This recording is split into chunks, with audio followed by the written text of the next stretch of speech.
Hey everyone! Today we're walking through how to create an AI-powered presentation in Canva step by step.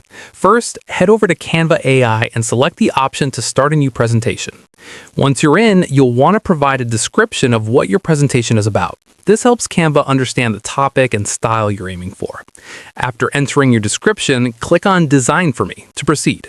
Next, from the options presented, make sure to select Presentation so Canva knows the format you want. Then hit Generate and wait for the AI to create your slides. Once the presentation is generated, take some time to review the designs Canva has produced. You can pick the one that fits your vision best, and then open it in the Canva editor to make any changes you like. Add text, images, or adjust colors to match your style. After you're happy with the final presentation, click Share to distribute it to your audience. This can be via a link, download, or directly through Canva's sharing options. Using Canva AI makes creating professional-looking presentations fast and easy, even if you're not a design expert.